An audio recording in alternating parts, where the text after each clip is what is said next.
1980 hasta la fecha, México produce 51% menos frijoles de lo que consumía, de lo que producía per cápita en 1980. Es un desastre total. La situación del arroz es todavía peor. En el caso del arroz, ha bajado la producción per cápita en 71%. México ya no produce lo que tiene que comer. Y el caso del maíz, si bien es cierto que la caída hasta ahora ha sido un poco menos, eso se va a agravar precisamente porque ya a principios del 2008, el 1 de enero del 2008, se eliminó por completo cualquier arancel respecto al maíz. Y eso quiere decir que el maíz va a terminar como el arroz en el caso de México. México no puede producir lo que necesita para comer.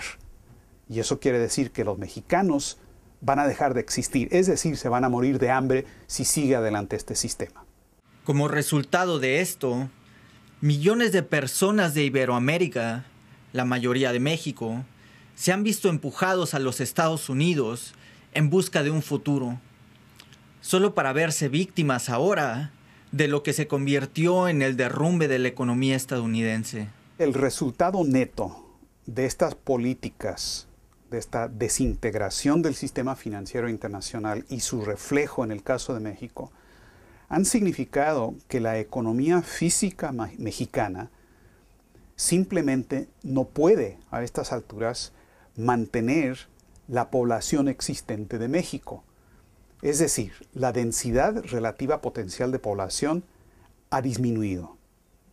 México, la economía física de México, con esta destrucción de la capacidad de producir alimentos y el desempleo masivo y toda la otra destrucción, ha significado que México no puede mantener a su propia población. Entonces ahí, una de dos, esa gente o se muere ahí mismo, de hambre, de inanición, de enfermedades y demás, o simplemente se van en búsqueda de poder sobrevivir, lo que ha pasado con más de 10 millones de mexicanos, unos 13 millones de mexicanos, han tenido que emigrar a los Estados Unidos, son refugiados económicos de este sistema porque no pueden sobrevivir si no salen. Ahora tenemos el gran peligro resultado de las políticas racistas, además de las políticas económicas genocidas, donde se piensa expulsar a esta gente de Estados Unidos para que regresen a México. Este es el plan Paddock. Esta es la idea de cerrar la frontera y dejar que griten. Y esto significa que millones de mexicanos, más del 10% de la población total de México, está en peligro inmediato por resultado de estas políticas nefastas.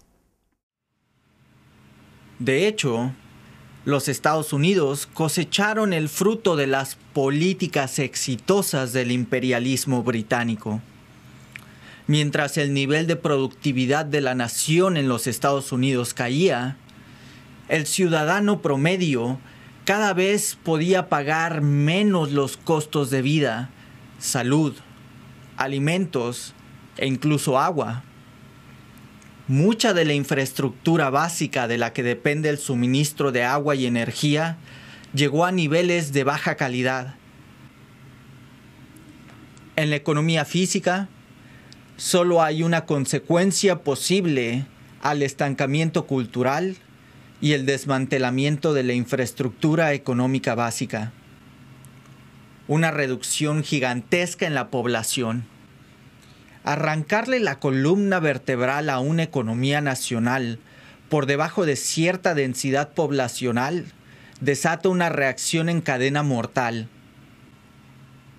Los centros de producción de alimentos e industriales se abandonan, mientras que las granjas familiares y la pequeña empresa ya no puede funcionar.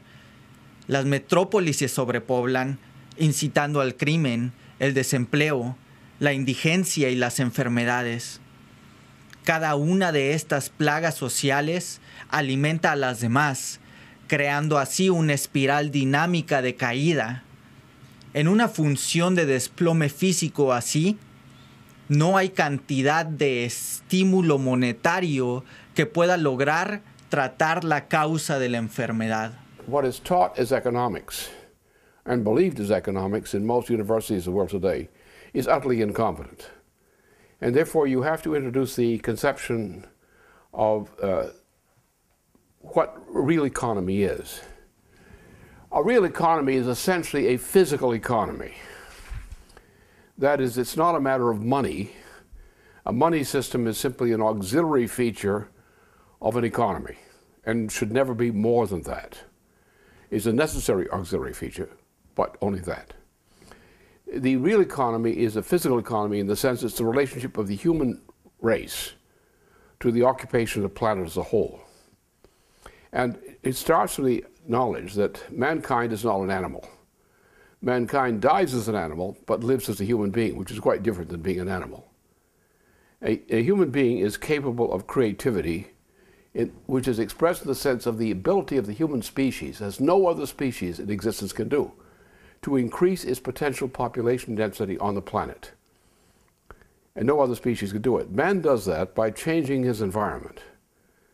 And it comes from the top down, is the discovery of universal physical principles of the universe applied to economy enables man to work up techniques and technologies which take the form essentially of basic economic infrastructure. That is, any animal species trying to increase its population beyond a certain limit would fail. The human species, which has the potentialities apparently of a gorilla or a chimpanzee, actually today amounts to more than 6.5 billion people and is still rising. The ability to maintain that growing population and with a higher standard of living, a higher standard of being as people, depends entirely upon progress in what we call technological progress, scientific and technological progress, in transforming the universe around us so that we can support a larger growing population of a higher standard of living. This is the real meaning of infrastructure. And the spread of the application of discoveries of scientific principles in the form of infrastructure, in the form of improved technologies, is the only true secret of economy.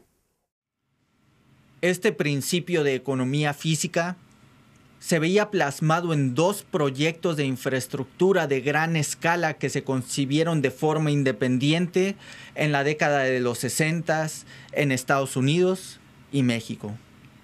Estos eran la Alianza de Agua y Energía de Norteamérica, NAGUAPA, que va desde zonas en Alaska y Canadá, pasando por Estados Unidos hasta el norte de México, y el Plan Hidráulico del Noroeste, conocido como el Plino, que abarca 3 estados al noroeste de México.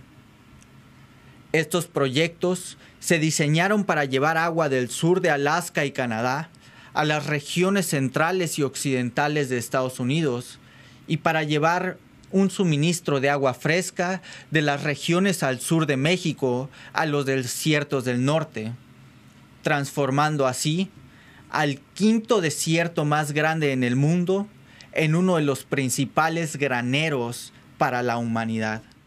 If you look on a map of North America, you see that there are 2 major rivers up there in the far northwest. One is the Yukon River, which has a lot of tributaries and flows out west to the Pacific.